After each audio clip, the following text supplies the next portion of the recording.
Buenos días, hermanos, iglesia. Buenos días. Efesios 6:17, parte A. Y tomad el yelmo de la salvación. Amén. Bendito seas tú, Señor. Obra hoy, obra con el poder del Espíritu Santo. Trae salvación si no hay salvación, alguno de los que escucha. En el nombre de nuestro Señor Jesucristo y con la guía y el poder del Espíritu Santo que damos. Amén y amén. Pueden sentarse, hermanos. El sermón, el yelmo de la salvación. Seguimos con la serie de la armadura de Dios. Matthew Henry nos dice que la salvación debe ser nuestro yelmo. El yelmo es un casco. Yelmo es casco. Esta salvación es la esperanza que tiene, o mejor dicho, el yelmo de la salvación es la esperanza que tiene por objeto esa misma salvación. El yelmo asegura la cabeza, hermanos. Acuérdense, los soldados se ponían cascos. Una buena esperanza de salvación, bien fundada y bien construida, purificará el alma y la guardará de ser contaminada por Satanás. Consolará el alma y la guardará de ser perturbada y atormentada por Satanás. Él nos tienta a la desesperación, hermanos, pero la buena esperanza nos mantiene confiados y regocijados en Dios. John Gill dice que la alusión, y todos coinciden obviamente, es a Isaías 59:17, lo voy a leer ahorita, dice que Dios se viste como de coraza de justicia y habla del yelmo de salvación. Y tal esperanza, esa esperanza del yelmo de la salvación, esa esperanza de salvación por Cristo, es una defensa de la cabeza contra las falsas doctrinas, hermanos. Así como el yelmo protege la cabeza, el yelmo, el casco del soldado, pues el yelmo de la salvación nos protege contra las falsas doctrinas, hermanos. La afirma, o sea, afirma la mente en tiempos de dificultad, aflicción y angustia, y cubre la cabeza en el día de la batalla, cuando se enfrenta a Satanás, el enemigo de las almas, hermanos. Vamos a ver 3 capítulos el día de hoy. En el primero vamos a hablar de los yelmos. En el segundo capítulo vamos a hablar de la salvación. Y en el tercero, el yelmo de la salvación, hermanos. Primer capítulo, los yelmos. Dice, tomad el yelmo de la salvación, el yelmo. Como les decía, el yelmo es un casco. Normalmente, dice Kistemaker, eran de bronce y hierro. En las escrituras se menciona como de bronce y hierro. Proveía un buen grado de protección para la cabeza, como lo hacía la coraza para el corazón. La coraza cubría, pues, realmente toda esta parte, pero sobre todo el corazón. En el periodo herodiano, los yelmos griegos y romanos, hechos tanto de bronce como de cuero, se usaban extensamente. También hay veces los hacían con cuero y les reforzaban con metal, en este caso bronce. Hermano, definitivamente era un arma defensiva en principio, pero también era ofensiva, como vamos a ver más adelante. Así como la salvación es una defensa en nuestra vida cristiana, hermano. Hermanos, los yelmos, sigamos. Cascos. El casco romano, hermanos, vayámonos a tiempos de los romanos. El casco romano, también llamado galea, variaba mucho en diseño, obvio, porque no había fabricación masiva en aquellos tiempos. Entonces cada casco era diseñado únicamente, obviamente lo hacían, trataban de hacerlo bajo los mismos moldes, esas cosas, pero cada uno de todos modos era hecho individualmente, porque no había fabricaciones masivas. Con el tiempo hubo también algunas variaciones de diseño del casco en el Imperio Romano. En general, sin embargo, los cascos eran de metal. Estoy hablando del Imperio Romano. Aunque los soldados más pobres o los de los primeros días del imperio pueden haber tenido cascos de cuero fortificados con piezas de metal, como yo les decía hace un momento. El uso principal de los cascos o de los yelmos era proteger de la cabeza contra golpes o ataques con armas. En esos tiempos, flechas o algún golpe con alguna, alguna herramienta, alguna que le pegaran en la cabeza. De lejos, flechas. Usualmente tenían los cascos placas en las mejillas para proteger golpes en la cara. Entonces no era solamente acá, sino venían un poco alargados acá. y una pieza de metal en la espalda, es decir, en la parte de atrás, para proteger de golpes en la parte posterior del cuello, o sea, en esta parte. De pronto, recuerda esto, los cascos de los romanos tenían una cresta roja en la parte superior, ¿no es cierto? Eso era para diferenciarlos de los demás ejércitos y era un símbolo universal del imperio romano, ese tipo de cascos. Vámonos a la Biblia, hermanos. Goliat, en 1 Samuel 17:5, dice en las escrituras que llevaba un casco de bronce sobre su cabeza. Dice allí, y traía un casco de bronce en su cabeza y llevaba una cota de malla. Y era el peso de la cota 5.000 ciclos de bronce. Bueno, casco de bronce en su cabeza, eran bien pesados. Saúl también le puso un casco a David para pelear con Goliat. Ahí en el mismo capítulo, en el verso 38, 1 Samuel 17:38, dice: y Saúl vistió a David con sus ropas y puso sobre su cabeza un casco de bronce y le armó de coraza, también le puso coraza. Un casco de bronce.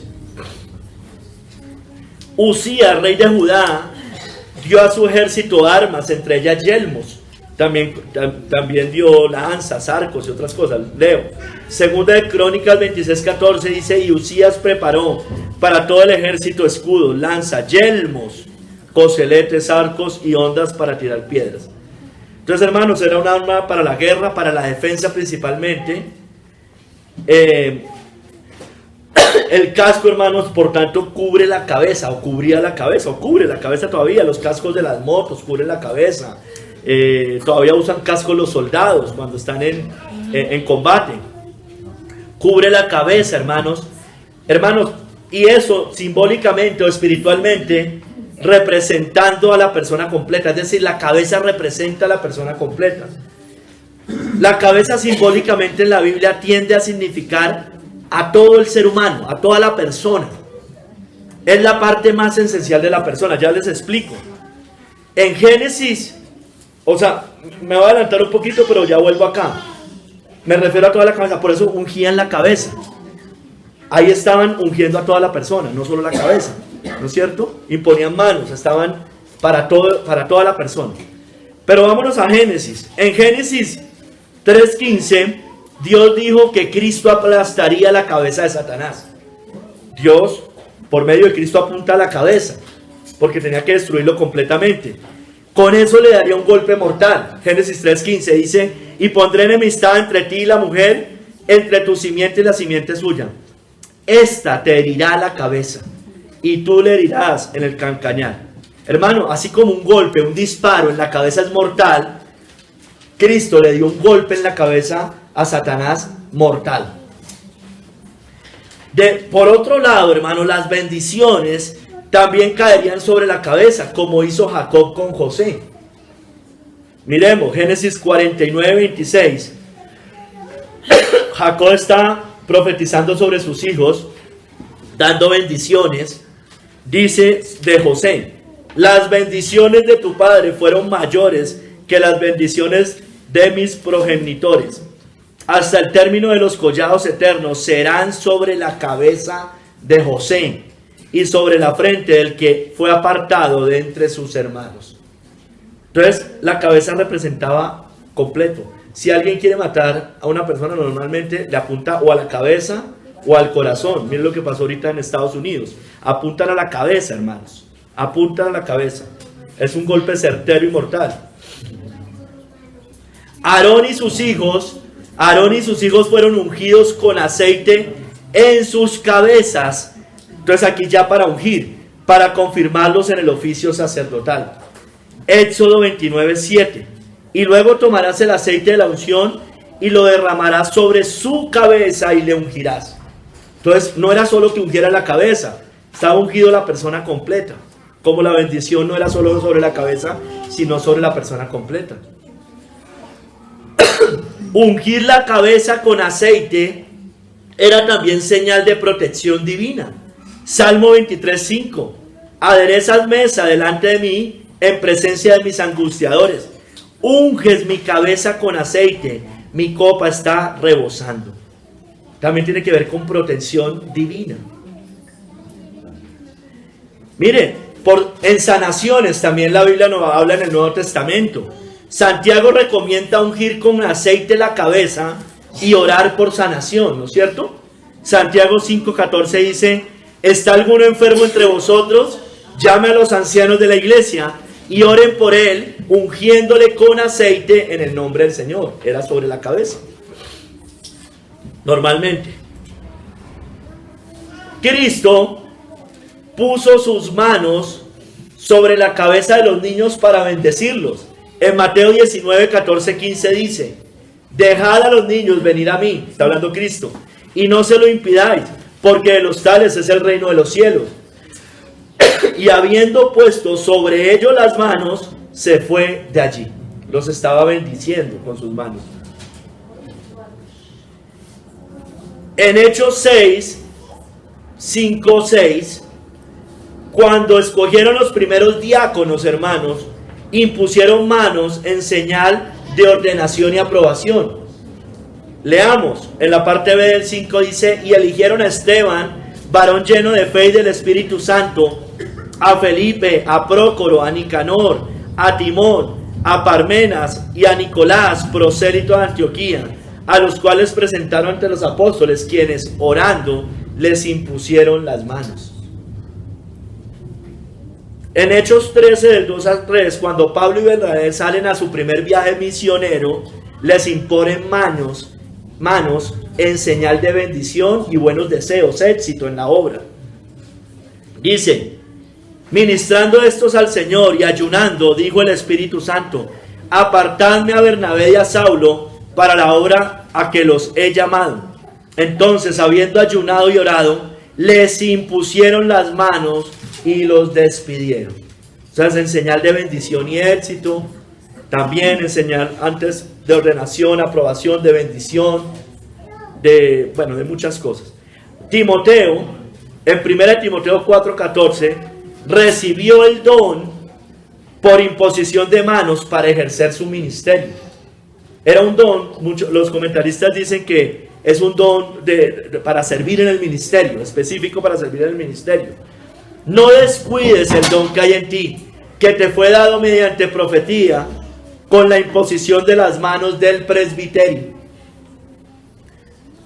Hermanos, 1 Timoteo 5:22 nos muestra también que como la cabeza es tan importante, en estas cosas nosotros debemos ser muy cuidadosos de imponer con ligereza nuestras manos a cualquiera.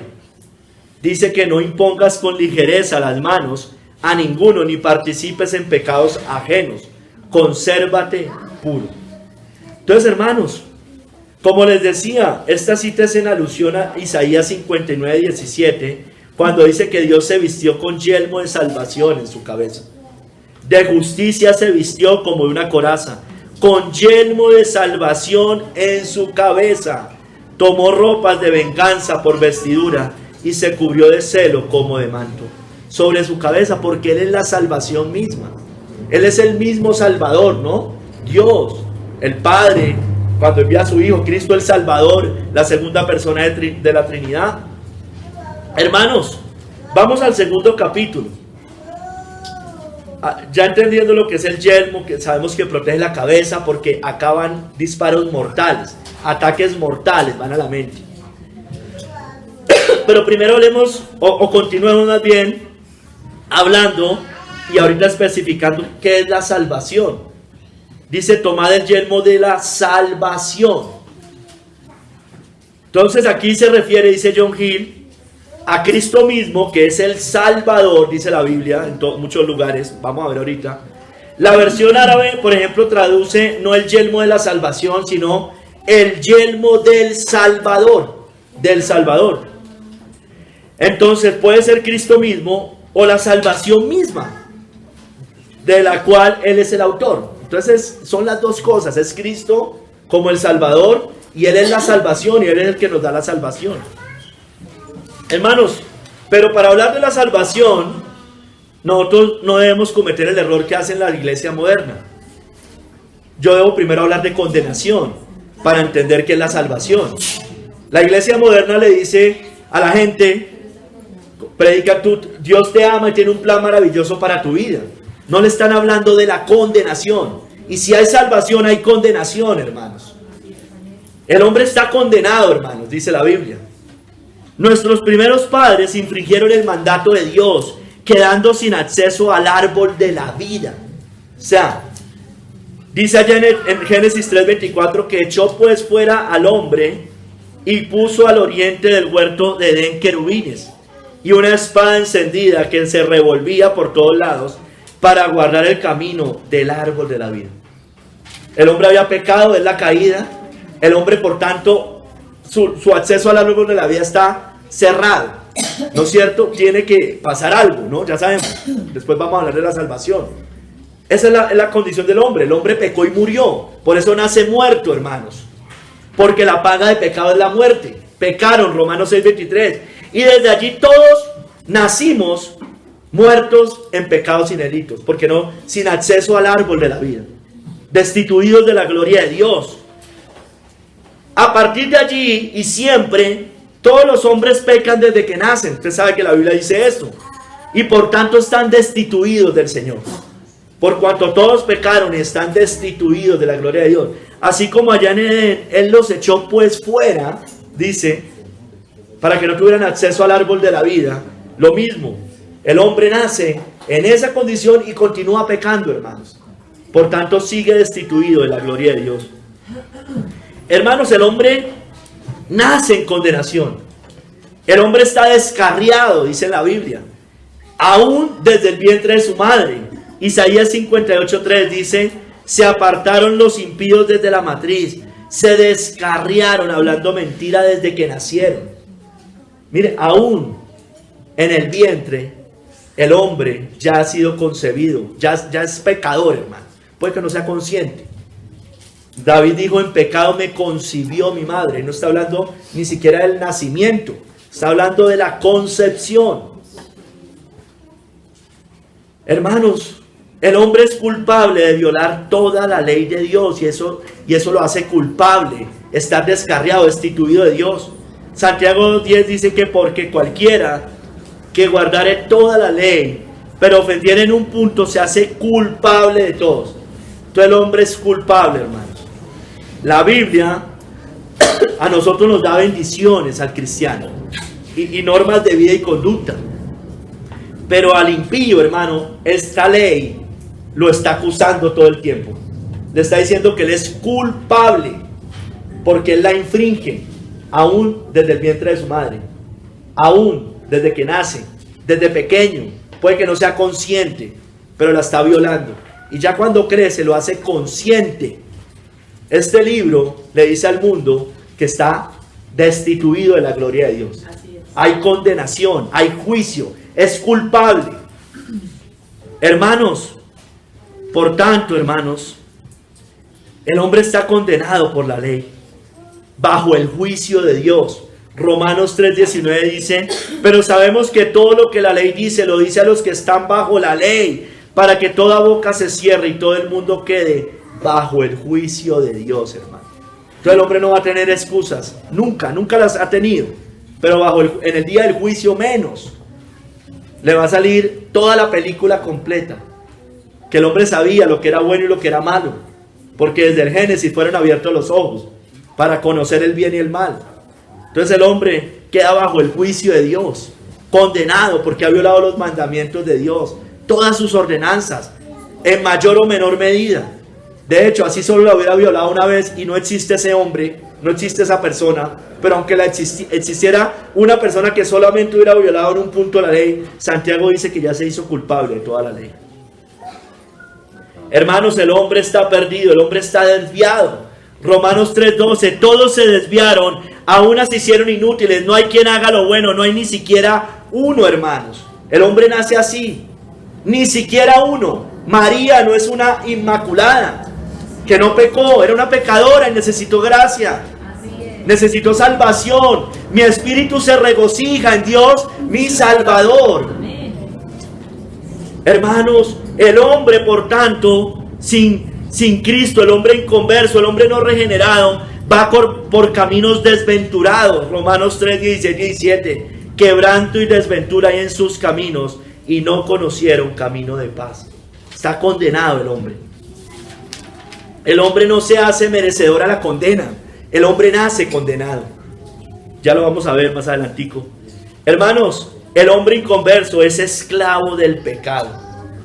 Juan 8:34, Jesús le respondió: de cierto os digo que todo aquel que hace pecado, esclavo es del pecado. Y eso le pasa a todo hombre que no ha nacido de nuevo, hermanos.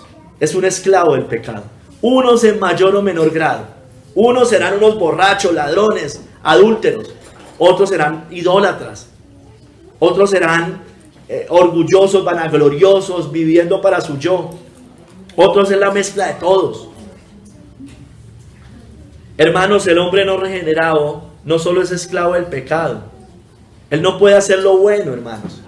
Es decir, cuando hace cosas buenas, igual le cuenta como pecado, hermano, porque no lo hace con una intención correcta, no lo hace por fe, y todo lo que no proviene de fe es pecado, hermanos. Son obras inmundas para el Señor, son trapos de inmundicia.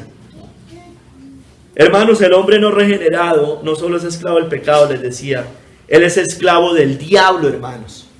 El que practica el pecado es del diablo, porque el diablo peca desde el principio, hermanos. Entonces el hombre es esclavo del diablo, esclavo del pecado, es desventurado, es miserable. El hombre peca y la paga del pecado es muerte. Romanos 6:23, como les decía hace un momento. Muerte, muerte, condenación, juicio, infierno, Seol, Hades. Dios está airado con el hombre. Dios no tolera al hombre. Aquel que no se ha arrepentido de sus pecados, me refiero. Él es juez justo, dice la Biblia, y está airado contra el impío todos los días, hermano. Dice que si él no se arrepiente, él afilará su espada. Tensado tiene ya su arco, ha preparado armas de muerte y ha labrado saetas ardientes, hermano. Esa es la condición del hombre. El hombre tiene sobre su cabeza un proyectil, por decirlo de alguna manera, apuntándole de parte de Dios para matarlo definitivamente si no se arrepiente.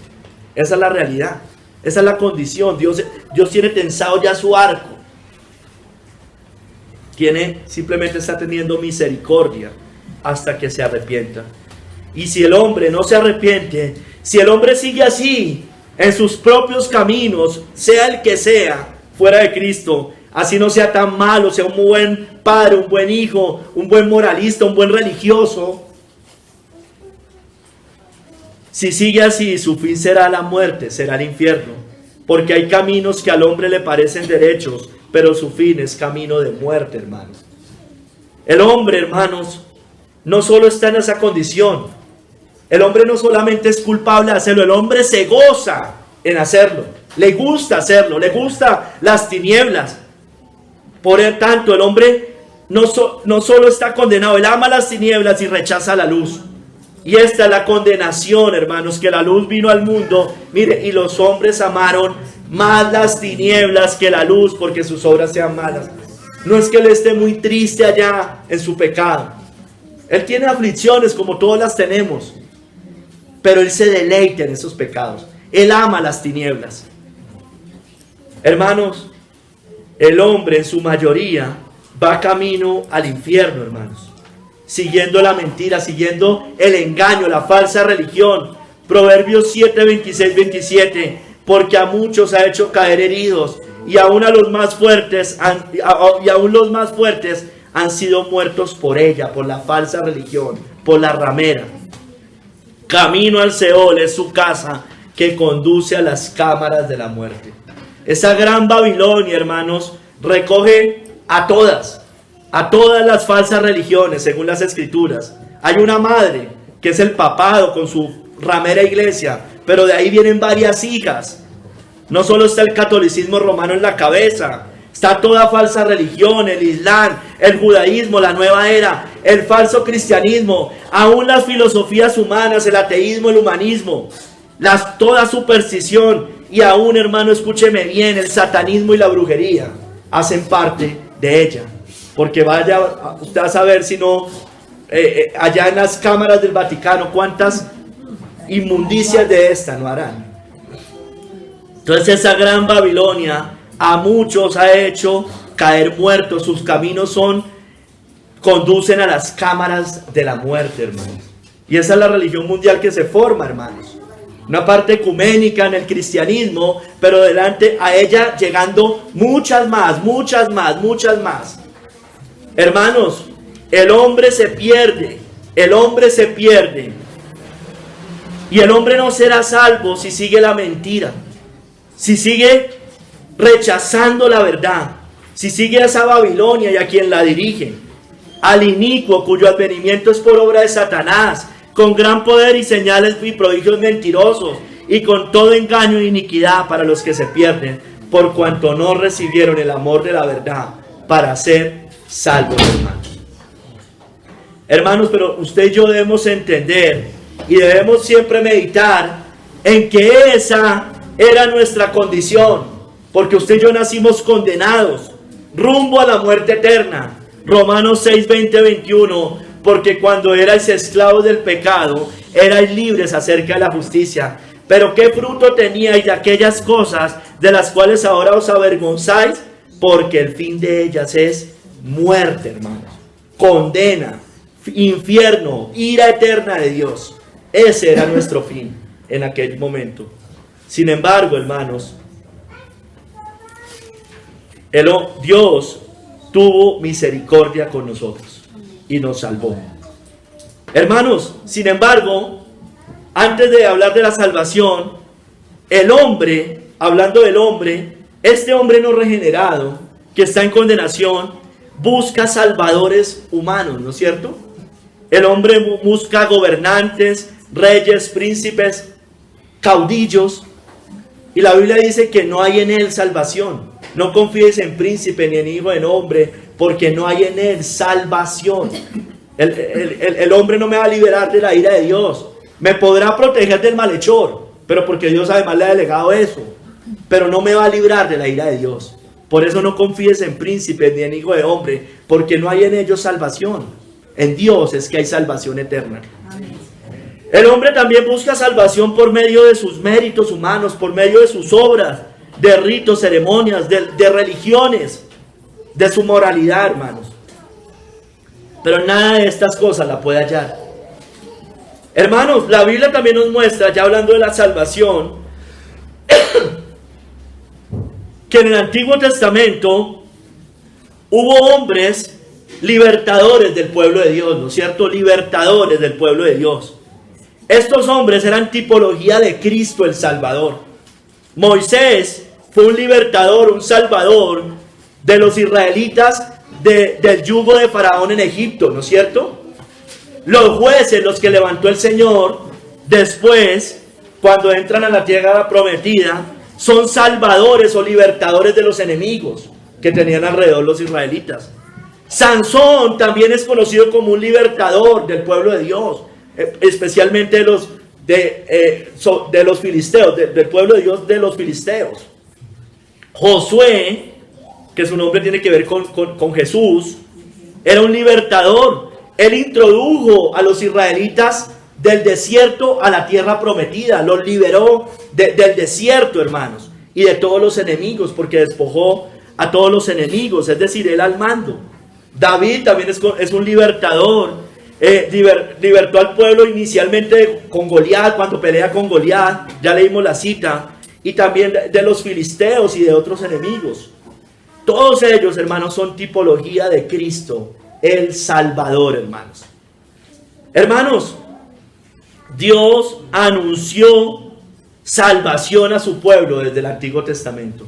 Lo anunció desde Génesis, pero yo le estoy hablando de citas como más, le traigo una cita muy específica, digamos. En el Salmo 130, del 7 al 8, dice: espere Israel a Jehová, porque en Jehová hay misericordia y abundante redención con él, y él redimirá a Israel de todos sus pecados.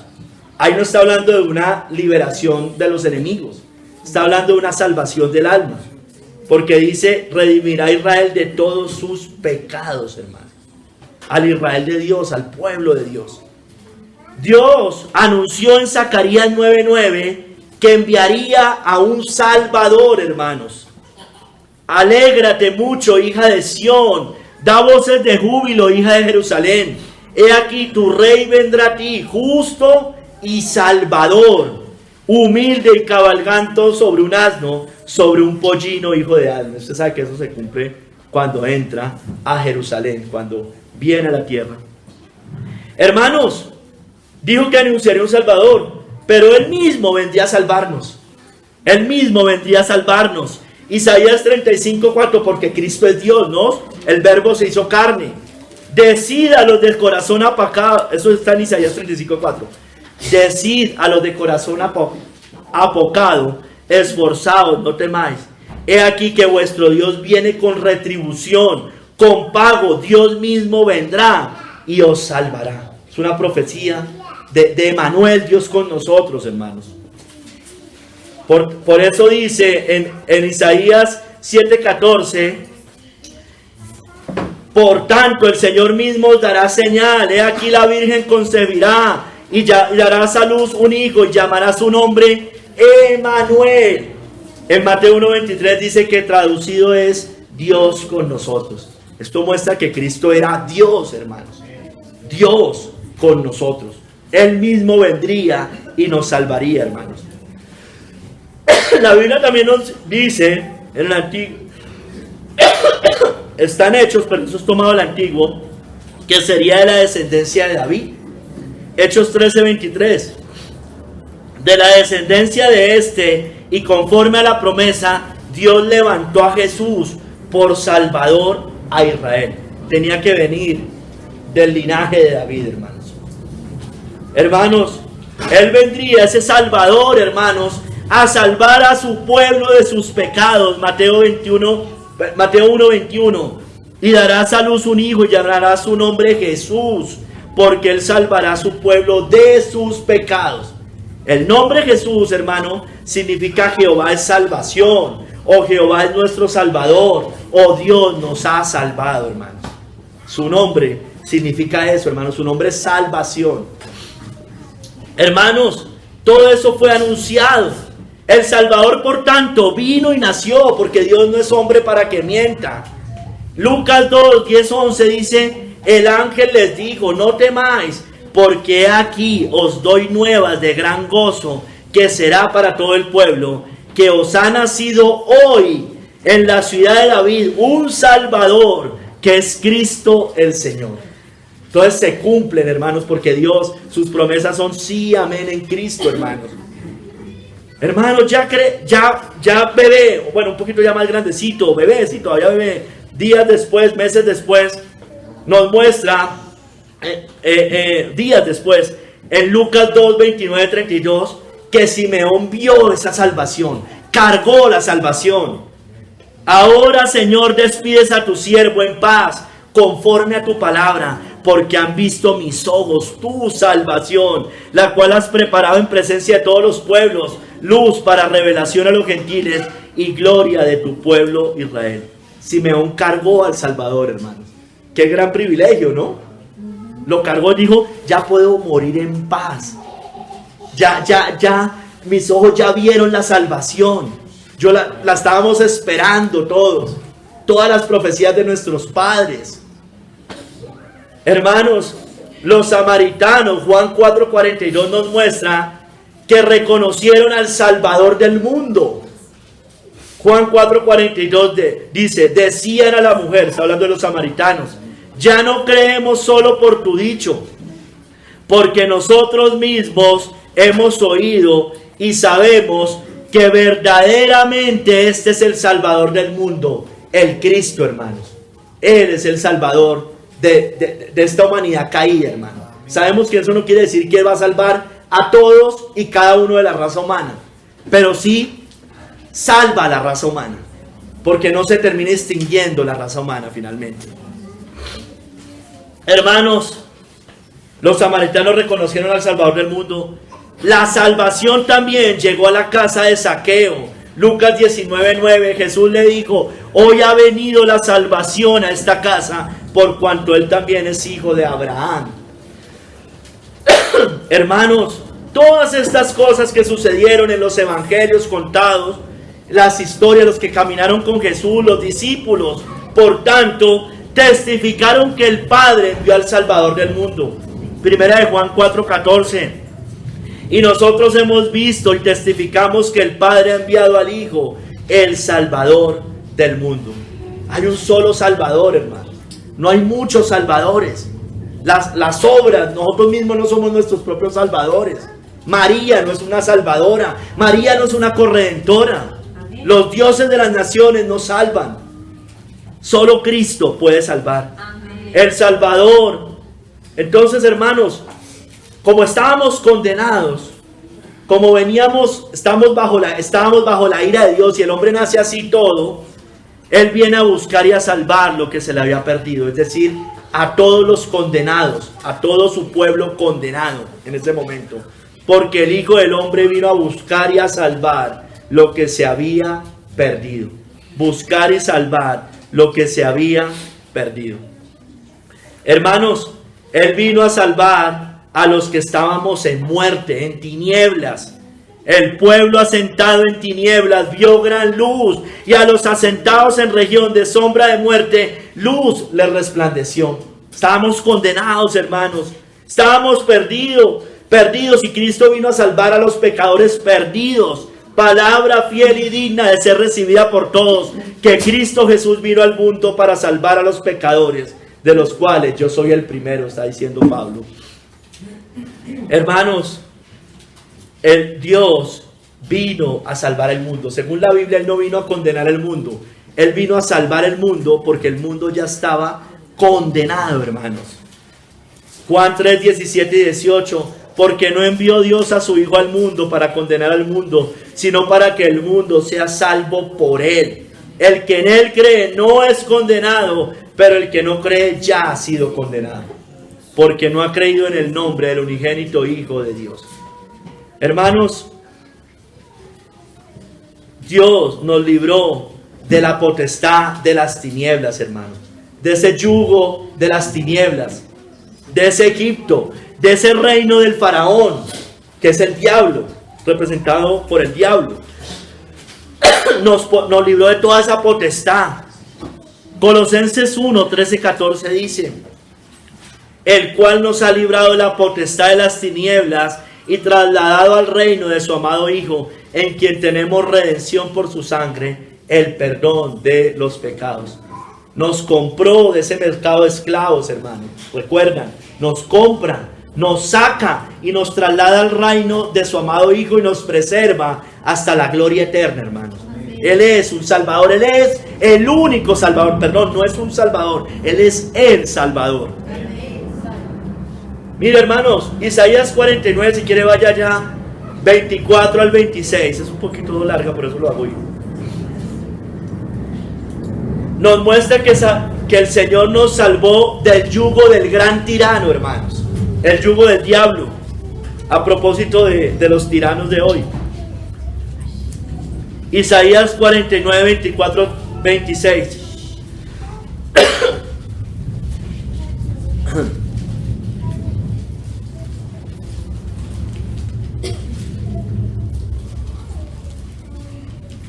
Dice las Escrituras: ¿será quitado el botín al valiente? ¿Será rescatado el cautivo de un tirano? Pero así dice Jehová: ciertamente el cautivo será rescatado del valiente, y el botín será arrebatado al tirano. Y tu pleito yo lo defenderé, y yo salvaré a tus hijos. Y a los que te despojaron haré comer sus propias carnes. Apocalipsis habla de las que comerán las aves comerán sus carnes, y con su sangre serán embriagados como un vino. Y conocerá todo hombre que yo Jehová soy salvador tuyo y redentor tuyo, el fuerte de Jacob, hermano. Él nos libró del yugo del gran tirano. Los pueblos están bajo tiranos, unos más tiranos que otros. Unos, aunque impíos, puede que no sean tiranos como unos. Pero hermano, este sí es un tirano. Este es el peor de todos. Este no es simplemente que nos subyuga y nos hace sentir un poco mal.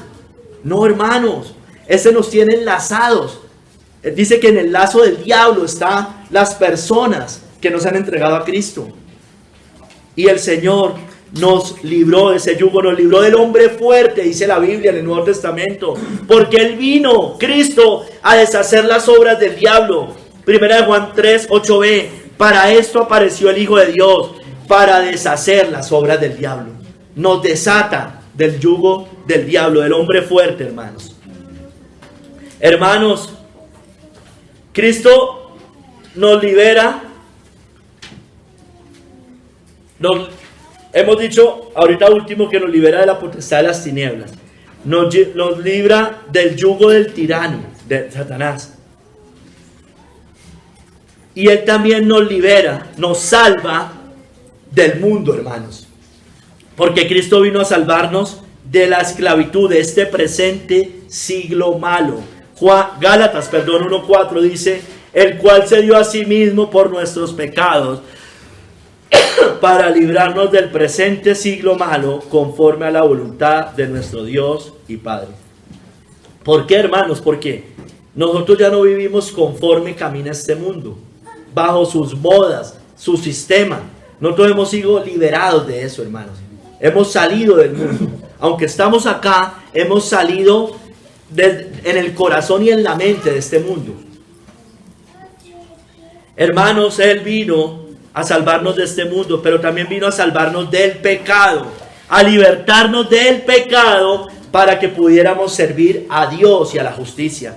Romanos 6:17, pero gracias a Dios que aunque eras esclavo del pecado, habéis obedecido de corazón aquella forma de doctrina a la cual fuisteis entregado. Dice, y libertados del pecado, viniste a ser siervos de la justicia. Entonces, hermanos, yo sé que aún hay cadenas en nosotros, luchamos con pecados. Eso es verdad, pero eso es muy diferente a que nosotros seamos esclavos del pecado. Vivir en el pecado, ser gobernados totalmente por el pecado. Nosotros hemos sido libertados de ese pecado. Las cosas que nosotros hacemos, nuestra mente, como tenemos la mente de Cristo, las hacemos diferente, las hacemos por principios diferentes. Y amamos al Señor y por tanto nos apartamos de ese pecado. Hermanos, Cristo vino a librarnos de los ídolos y de la ira venidera. Primera de Tesalonicenses 1:9-10, porque ellos mismos cuentan de nosotros la manera en que nos recibisteis y cómo os convertisteis de los ídolos a Dios para servir al Dios vivo y verdadero y esperar de los cielos a su Hijo, al cual resucitó de los muertos, a Jesús, quien nos libra de la ira venidera, hermanos. Esto muestra, porque hay muchas otras citas, que un idólatra no es liberado de la ira venidera. El idólatra va a heredar el infierno, hermanos. Aquí nos lo muestra muy claramente. En otros lados dice que los idólatras no heredarán el reino de los cielos. Pero aquí nos muestra que unas personas fueron liberadas de los ídolos y también fueron liberados de la ira venidera. Los católicos romanos y todas las religiones paganas, que porque todas son idólatras, hermanos, no libran de la ira venidera. No tienen un salvador que los libra de la ira venidera. Hermanos, la gracia de Dios se manifestó desde el cielo para nuestra salvación. Tito 2:11, porque la gracia de Dios se ha manifestado para salvación a todos los hombres, hermanos. A todos los hombres. Se manifestó porque la luz vino al mundo.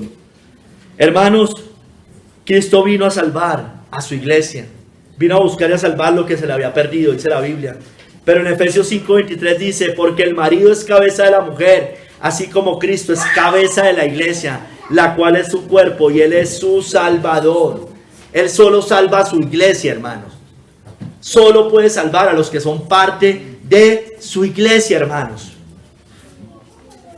Hermanos, Cristo salva. ¿Y quiénes son los de su iglesia? Los que creen. Cristo salva a los que creen en Él. Primera de Timoteo 4:9-10. Palabra fiel es esta y digna de ser recibida por todos, que por esto mismo trabajamos y sufrimos oprobios, porque esperamos en el Dios viviente, que es el Salvador de todos los hombres, mayormente de los que creen. De los que creen. De los otros nos libera y les da misericordias especiales, hermano. Gracia común. Esto no es una cita para justificar el universalismo, hermanos. porque sería una cita sacada de contexto. Todas las citas nos hablan que solo los que creen en Cristo tienen la salvación. Entonces esa cita tiene una explicación de que lo libra de cosas. Hay gracia común, hermanos, en esta tierra. Hermanos, entonces el hombre debe creer en Jesucristo para ser salvo. Hechos 16, 29, 31. Él entonces, pidiendo luz, se precipitó adentro y temblando se postró a los pies de Pablo y de Silas, y sacándolo les dijo: señores, ¿qué debo hacer para ser salvo? Ellos dijeron: cree en el Señor Jesucristo y serás salvo tú y tu casa. Entonces, hermanos, amigos más bien, los que no han creído en Cristo, ¿usted qué debe hacer para ser salvo? Bueno, la Biblia dice que debe creer en Jesucristo para que sea perdonado sus pecados. Pero hermano, esa creencia debe ser con el corazón. Usted debe también confesarlo con sus labios. Cuando se dice confesarlo con sus labios, no es una persona que pasa al frente y dice: yo creo en Jesús. Es que todo el mundo sabe que yo soy cristiano. Eso es confesarlo con los labios. Es que su familia sabe que usted un día dijo: yo he decidido seguir a Cristo. Sus amigos lo saben, todo el mundo lo sabe. Que si confesares con tu boca que Jesús es el Señor y creyeres en tu corazón que Dios le levantó de los muertos, serás salvo. Porque con el corazón se cree para justicia, pero con la boca se confiesa para salvación, hermanos. Entonces, hermanos, el hombre, si usted quiere ser salvo, si usted no ha sido perdonado, usted debe creer en Jesucristo y debe comprometerse a servirlo. Todo el mundo debe saber que usted es cristiano. En su trabajo, con su familia, con sus amigos, todo el mundo debe saber que usted es cristiano. Debe brotar por su boca todo el tiempo, su vida, todo, absolutamente todo debe manifestar que usted es cristiano, y sus labios deben proclamar que usted es cristiano. Pero la fe, hermanos, lleva implícito el arrepentimiento, ¿no es cierto? Usted debe arrepentirse de sus pecados para ser salvo. Segunda de Corintios 7:10. Porque la tristeza que es según Dios produce arrepentimiento para salvación, de que no hay de qué arrepentirse. Pero la tristeza del mundo produce muerte, hermanos. Hermanos, nosotros, todas estas cosas, hermano, no son méritos humanos, no son obras de justicia. Porque ustedes y yo sabemos que la fe es un don de Dios, que el arrepentimiento es dado por Dios. Entonces, por gracia hemos sido salvados, somos salvos, porque por gracia sois salvos por medio de la fe, y esto no es de vosotros, pues es don, es decir, un regalo de Dios, no por obras para que nadie se gloríe, hermano. La cantidad de pecados de nosotros no se podían salvar, no se podían perdonar, para ser salvos con otra cantidad de buenas obras, hermano. No se puede, hermano. Son muchos los pecados, hermano. Por más de que usted intente hacer buenas obras, hermano, así usted las tratará de poner, hermano, no le va a dar de todos modos. Porque además recuerde que esas obras para Dios son pecado, porque no son por fe. Entonces, al final, ninguna le suma. Todo le resta, exactamente. Hermanos, Cristo no nos salvó conforme a nuestras obras. Era imposible salvarnos por obras de justicia. Segunda de Timoteos 1, 9, 10. Quien nos salvó y llamó con llamamiento santo, no conforme a nuestras obras, sino según el propósito suyo y la gracia que nos fue dada en Cristo Jesús antes de los tiempos de los siglos, pero que ahora ha sido manifestada por la aparición de nuestro Salvador Jesucristo, el cual quitó la muerte y sacó a la vida, a la luz, la vida y la inmortalidad por el Evangelio, hermano. Eso hemos sido salvados, hermanos. Ese casco, todo lo vamos en el tercer capítulo, eso nos debe motivar, eso es nuestra protección para la cabeza, hermanos. Ningún golpe mortal nos puede llegar. Estamos protegidos. No hay condenación para los que están en Cristo Jesús. Solo y únicamente en Cristo hay salvación. Hechos 4:12 dice: y en ningún otro hay salvación, porque no hay otro nombre bajo el cielo dado a los hombres en que podamos ser salvos, hermanos. Entonces eso es clarísimo en la Biblia, hermanos. Esto es ABC del cristianismo. Y yo siempre digo lo mismo, pero es la verdad, hermanos. Parece que la iglesia de hoy ni siquiera entiende esto. Usted me va a decir, pero ¿cómo? Bueno, el ecumenismo nos muestra que no entiende que solo en Cristo hay salvación. El sincretismo religioso, la Gran Babilonia nos muestra eso precisamente. Porque hay cristianos diciéndole a esas religiones, a esos idólatras, que también son salvos sin Cristo. Hermanos, solo en Cristo hay salvación, solo en Cristo hay perdón, solo Cristo es el Salvador. Y hermano, y hay otra cosa, hermano, usted y yo debemos dar infinitas gracias, porque esa salvación no fue por elección propia, hermano, sino fue por elección soberana de Dios.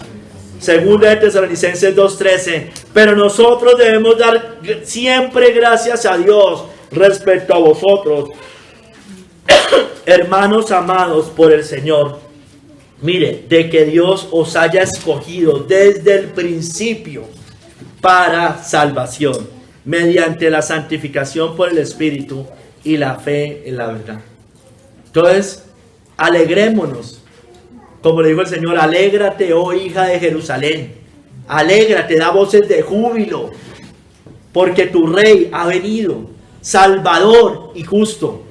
Hermanos, Él vino a buscar y a salvar lo que se le había perdido. Y como usted era un escogido, si es verdad que es un escogido, si es verdad nacido de nuevo, Él vino a buscar y a salvarlo a usted, hermanos. Él murió pensando en cada uno de su pueblo, hermanos. En la cruz, Él estaba pagando los pecados de todos y cada uno de los de su pueblo, hermanos. La Biblia también nos dice que al final de los tiempos vendrá el libertador desde Sión, así dice la Biblia, a salvar, a completar al Israel de Dios, entre ellos muchísimos judíos. Romanos 11, 25, 26 dice que ha acontecido a Israel endurecimiento en parte hasta que haya entrado la plenitud de los gentiles. Dice, y luego todo Israel será salvo. Como está escrito, vendrá de Sión el libertador que apartará de Jacob la impiedad. Completará todo el Israel de Dios, hermano, pero también salvará a muchos de esa nación. Que vengan pronto esos tiempos, hermano. Hermanos, nosotros mientras tanto seguimos esperando desde el cielo, es decir, que venga del cielo el Salvador en su segunda venida. Filipenses 3, 20, 21, mas nuestra ciudadanía está en los cielos, de donde también esperamos al Salvador, al Señor Jesucristo. Ya vino el Salvador, pero va a volver el Salvador, el cual transformará el cuerpo de la humillación nuestra para que sea semejante al cuerpo de la gloria suya. En esa segunda venida, en el día del juicio, en la resurrección de los muertos, hermanos. Hermanos, y como ya se los he dicho, Dios es el único Salvador. Dios mismo vino a salvarnos. Por tanto, Cristo es Dios. Oseas 13:4. Mas yo, Jehová, tu Dios, desde la tierra de Egipto, no conocerás, pues otro Dios fuera de mí, ni otro Salvador, sino a mí. Cristo es Dios, hermanos. Amén. Tercer capítulo, hermanos, el yelmo de la salvación. El yelmo de la salvación. Dice, y tomad el yelmo de la salvación. Entonces, hermano, usted y yo, si hemos sido salvados, debemos tomar ese yelmo. Debemos apropiarnos de ese yelmo. Debemos ponernos ese casco de la salvación. Dice Kistemaker, en Isaías es Jehová quien usa el yelmo. Isaías 59:17. Dice que Él se viste con el yelmo de la salvación. Pero aquí en Efesios, lo que estamos viendo hoy en la armadura, son los creyentes, los llamados a ponérselo, a recibirlo. En 1 Tesalonicenses 5:8, el apóstol ha identificado el yelmo con la esperanza de salvación. Dice el yelmo como esperanza de salvación. Aquí en Efesios, con la salvación misma, hermanos. La salvación es a la vez una posesión presente y una herencia futura que no se ha recibido totalmente en esta vida. Entonces, hermanos, el yelmo de la salvación, nosotros debemos apropiarnos de esto. Dice Spurgeon, este yelmo está formado por una esperanza real de que estando ya salvos en Cristo Jesús, perseveraremos hasta la vida eterna, hermanos. Es una esperanza personal, fundada en la convicción personal y es creada en nosotros por el Espíritu Santo. Entonces es una convicción y una esperanza real de que ya hemos sido salvados, hermano. Usted se lo pone, usted lo tiene, es porque ya fue salvo, hermanos. Kistemaker dice tomar, aceptar, también se puede traducir. Es la misma forma que, en la misma forma que un yelmo era aceptado por un soldado, de mano del oficial a cargo de la provisión y distribución se lo entregaba, se lo regalaba. Así la salvación y lo relacionado con ella, incluyendo la fe por la cual la aceptamos, es un don gratuito de Dios. Entonces también tenemos que entender que ese yelmo, ese casco es gratuito. Entonces, hermanos, como ya somos salvos, tenemos esa esperanza fundada y nos debemos poner bien ese casco, hermanos. Hermanos, su pueblo se viste con la esperanza de salvación como yelmo. Primera de Tesalonicenses 5:8, ya la mencioné, pero no la leí completa. Dice: pero nosotros que somos del día, seamos sobrios, habiéndonos vestido con la coraza de fe y de amor. Esa la leí en el sermón pasado, pero dice acá, y con la esperanza de salvación como yelmo, hermanos. Entonces tenemos una esperanza, tenemos una certeza y una convicción, como dice la definición de qué es la fe: la certeza de lo que se espera y la convicción de lo que no se ve. Tenemos esperanza en esa salvación, hermano. Entonces nos afirmamos en nuestra esperanza, en esa salvación, en esa vida eterna, en el cielo, en las herencias celestiales. Por eso el Señor siempre nos está diciendo que pongamos nuestra mirada en las cosas eternas. Ahí de alguna manera nos está diciendo: póngase el yelmo de la salvación. Usted es un salvo, piense en eso, mire hacia allá. Hermanos, tenemos el casco de la salvación puesto, por tanto tenemos la mente de Cristo. Primera de Corintios 2:16. Primera de Corintios 2:16 dice: porque ¿quién conoció la mente del Señor? ¿Quién le instruirá? Mas nosotros tenemos la mente de Cristo, hermanos. Hermanos, tenemos ese casco, la mente de Cristo, es como el casco de la salvación. Es un sinónimo. Cuando hablamos de la mente de Cristo, estamos también hablando de ese yelmo de la salvación. Hermanos, esa mente nos protege o ese casco nos protege contra los ataques del diablo, como hemos visto en los otros sermones o en algunos sermones anteriores de la armadura.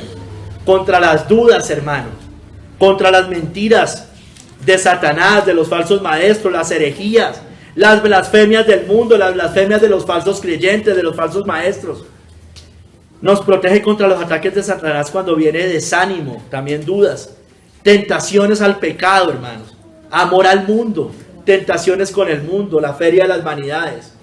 Nos ponemos la mente de Cristo. Tenemos la mente de Cristo, que es el yelmo de la salvación, hermano. Es como ese yelmo, nos protege. Entonces nosotros, como tenemos esa mente, hermanos, nosotros no pensamos como pensábamos antes. Nosotros pensamos cristianamente. Amamos las cosas que antes odiamos las cosas que antes amábamos. Entonces, hermano, actuamos diferente en medio de este mundo, contra todos los ataques del diablo y del maligno. Spurgeon dice de la cabeza: tened la doctrina correcta en la cabeza y luego encended el alma. Hermano, no podemos creer errores, herejías y pretender que tenemos el yelmo. No hay obstáculo para aquel hombre cuya cabeza y corazón son rectos, pero descuidar la cabeza ha sido un grave daño para muchos cristianos. Vuelvo y leo esta parte. No hay obstáculo para aquel hombre cuya cabeza y corazón son rectos. No hay obstáculo. Pero descuidar la cabeza ha sido un grave daño para muchos cristianos. Tenemos que tener cuidado, hermanos, de descuidar esa cabeza, el casco, la mente de Cristo. Spurgeon sigue diciendo de la cabeza. Dice: la cabeza es particularmente propensa a las tentaciones de Satanás, del yo y de la fama, y las dudas y todas esas cosas que yo les mencionaba ahorita. Hermanos, este yelmo de la salvación, tener la mente de Cristo, evitará el engaño de los falsos profetas. Mateo 24:24, porque se levantarán falsos cristos y falsos profetas, y harán grandes señales y prodigios, de tal manera que engañarán, mire, escúcheme, si fuere posible, aún a los escogidos. No es posible engañar definitivamente a un escogido de Dios. No es posible, definitivamente. Escúcheme bien, estoy diciendo definitivamente. Hay engaños en nuestra carrera cristiana, claro. Sería irracional decir que eso no es verdad. Muchas veces somos engañados, ¿no es cierto? De hecho, cada vez que pecamos somos engañados, ¿no es cierto? Pero hermano, eso es diferente a ser engañado definitivamente. Entonces por eso dice que se levantarán esos falsos cristos, falsos profetas, y engañarán si fuere posible. No es posible aún a los escogidos. Hermano, no seremos engañados usted y yo, escúcheme bien, del anticristo finalmente. Tendremos bien claro quién es y nunca nos rendiremos ante la bestia.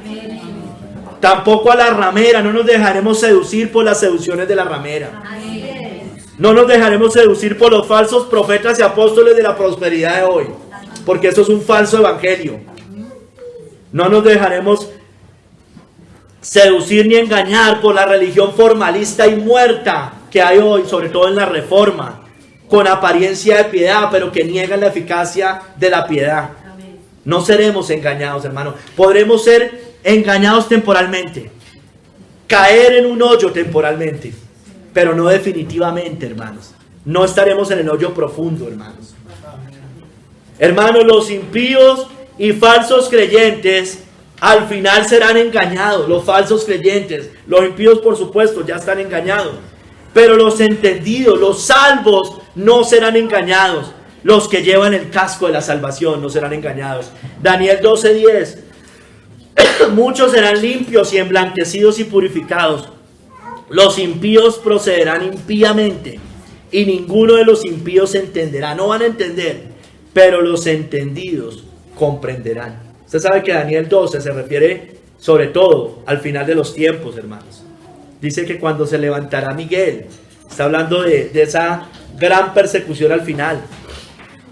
Hermanos, al final serán engañados los falsos creyentes, los tibios, los mundanos, los cobardes, los que tienen apariencia de piedad, pero también todo el mundo impío, los libertinos, los profanos, los moralistas, los idólatras, los religiosos, los ateos, los agnósticos, los humanistas, hermano.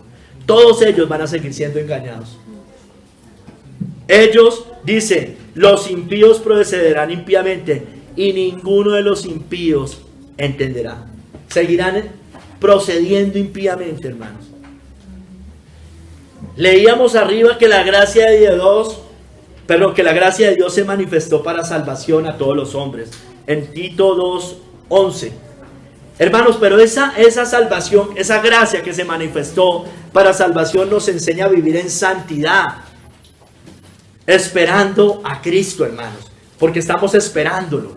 Amén. Y bueno, y usted me va a decir, bueno, y entonces a todos esa cita no se les cumple, porque es que los otros se quedaron esperándolo y no vino. Sí, hermano, pero de todos modos, todos tenían esa confianza y esa esperanza, y de todos modos, todos, cuando partieron de esas tierras, tuvieron un encuentro con el Señor Jesucristo, enseñándonos que renunciando a la impiedad y a los deseos mundanos, vivamos en este siglo sobria, justa y piadosamente, aguardando la esperanza bienaventurada y la manifestación gloriosa de nuestro gran Dios y Salvador Jesucristo.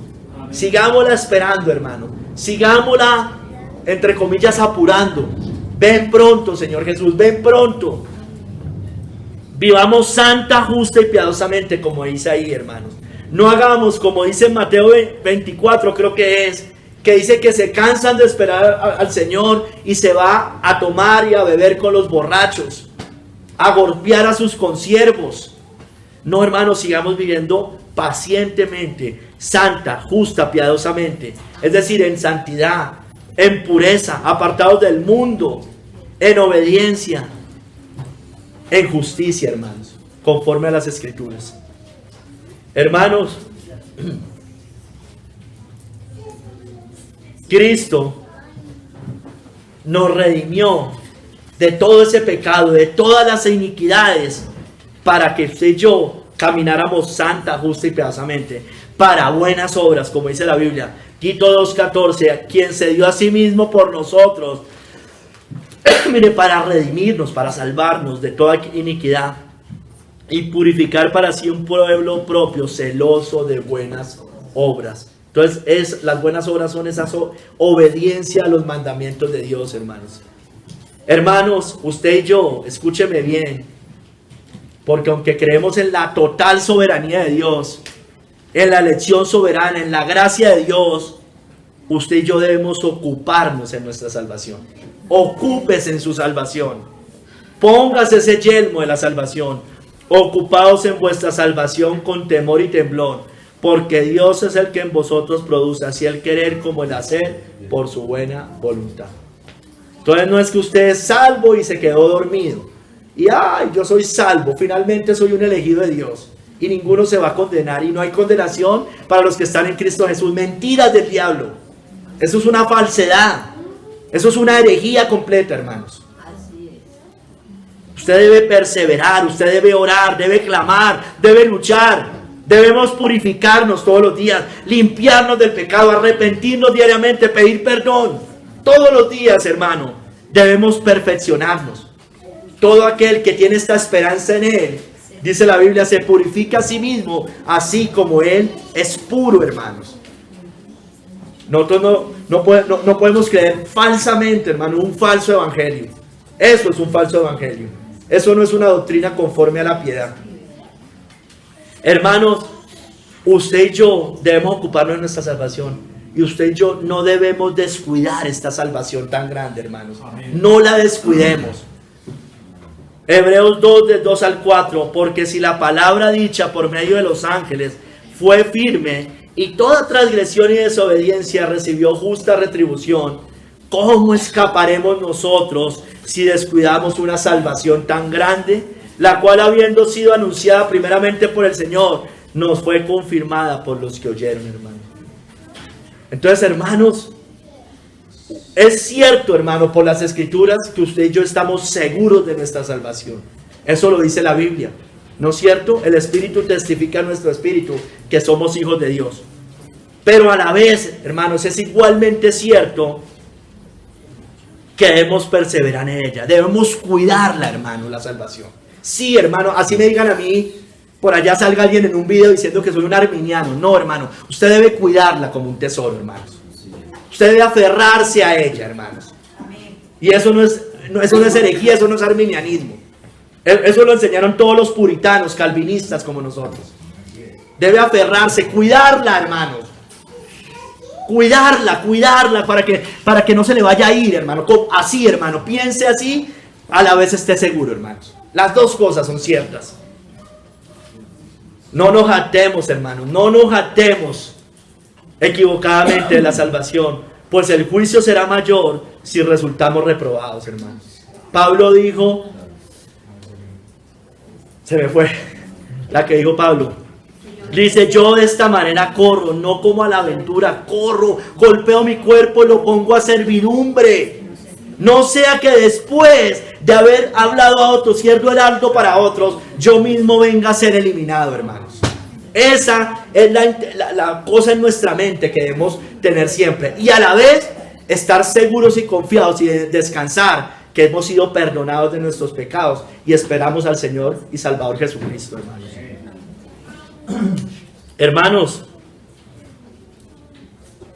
y esto también nos da confianza, porque usted y yo no somos de los que nos volvemos atrás para terminar condenados y perdidos.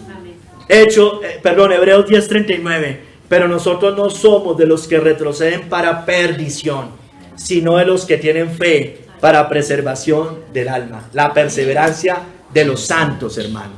Nosotros no somos, el cristiano verdadero no se devuelve atrás para perdición, no se va al mundo, no se suicida, no se va al catolicismo romano a adorar ídolos. ¿Qué es esto, hermano? Hoy en la iglesia está pasando esto, en la iglesia de hoy. Nosotros no somos nosotros fuimos liberados de los ídolos para servir al Dios vivo y verdadero, hermano. Mejor morir que volver a ser papista, hermano. Kistemaker dice, si no fuese por el hecho de que en medio de penalidades y persecuciones, la seguridad de la salvación presente y futura llena el corazón del creyente, ésta podría fácilmente abandonar la lucha. Es justamente este precioso tesoro lo que le da aliento y fuerza a proseguir con la lucha. Entonces es un arma defensiva para los ataques de Satanás, pero es un arma también ofensiva, hermanos, para seguir caminando y corriendo y derrotando a los enemigos. Por eso los cánticos de salvación, los salmos, era una nueva poderosa arma ofensiva y defensiva para la armadura de los creyentes, hermanos. Hermanos, los salvos fuimos escogidos desde el principio para salvación. No estamos destinados para la ira de Dios. Dios nos puso para alcanzar salvación. 1 Tesalonicenses 5, del 9 al 10. Porque no nos ha puesto Dios para ira, sino para alcanzar salvación por medio de nuestro Señor Jesucristo, hermanos. Ay, hermanos, usted y yo seguiremos siendo perfeccionados hasta nuestro encuentro con el Salvador. Filipenses 1:6. Estando persuadido de esto, que el que comenzó en vosotros la buena obra, yo le agregaría la de salvación. O sea, aclarando, no es que yo le esté agregando a la Biblia, sino de salvación, la perfeccionará hasta el día de Jesucristo. Amén. Hermanos, escúcheme bien. Hemos sido salvados, estamos siendo salvados y seremos salvados. El Señor nos seguirá salvando con su diestra por medio de Cristo.